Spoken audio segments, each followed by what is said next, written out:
Hi, I'm Shane Good from Local Liberty, and today in Willimantic, Connecticut, we're at the Town Hall with a special event. Jill Stein, presidential candidate of the Green Party, is here to give a speech, so let's go check it out. Is make public higher education free as a human right. It's time for everyone to have it. Because we're led to believe that these problems are absolutely unsolvable.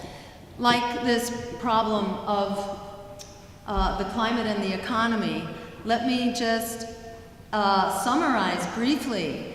We can solve both of these crises at once with an emergency jobs program that also solves the emergency of the climate crisis. We're calling for an emergency Green New Deal, creating 20 million jobs to green our energy, our food system, public transportation, and to restore critical infrastructure, including ecosystems, like our water systems, like our pipes, so that they're not polluted with lead, like our forests, and like our fisheries.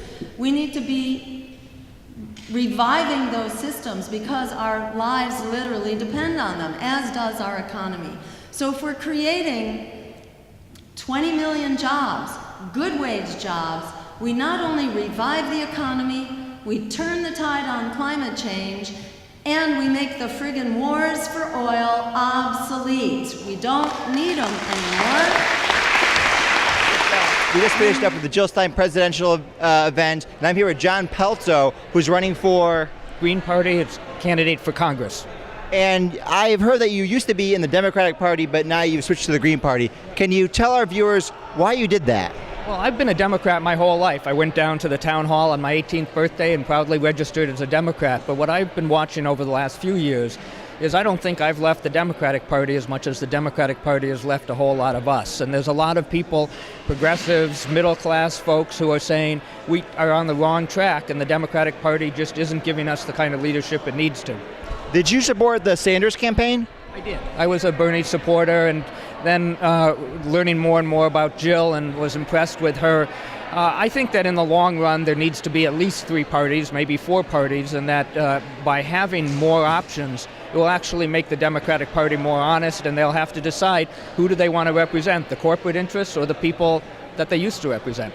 Well, Local Liberty supports more third parties, more public choice, so I wish you good luck in your endeavors. Thank you. Hello, I'm speaking with presidential candidate Jill Stein of the Green Party. She just finished her speech, and I have one question of interest to our viewers that we talk about a lot. You mentioned the drug war during your speech. Can you amplify your feelings about the drug war in the United States? Well, we need to call it off because the drug war has been a disaster. So we call for treating drug issues as health issues, not as criminal issues. We also call for legalizing marijuana and cannabis. And if I have the honor to serve as president, one of my first acts would be to instruct the Drug Enforcement Agency to do a very radical thing, that is to use science in deciding what substances will be listed and which won't. Because the minute you use science, marijuana and cannabis come off the list because they are less dangerous than alcohol and tobacco, which are perfectly legal. Well, thank you, Jill, for joining us. It's a pleasure. Thank you. Great talking with you. I'm here with Dagmar Noll, who's running for Registrar of Voters in Willimantic, Connecticut. Dagmar, Jill Stein just gave her speech. Tell me, what'd you think? I thought she was fantastic. She is actually the only progressive candidate left in the race, and I love what she has to say about public transportation and local food sources, which we know all about here in Windham, how important it is to have farmers bringing their food into our local co-op and our farmers market.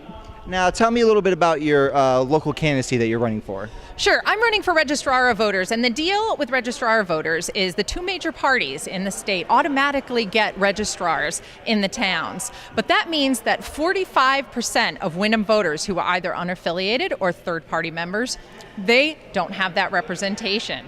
So in order to become a registrar, I would have to beat one of the 2 major party candidates, and they would still get in. So I want to represent those folks. Thank you, Dagmar.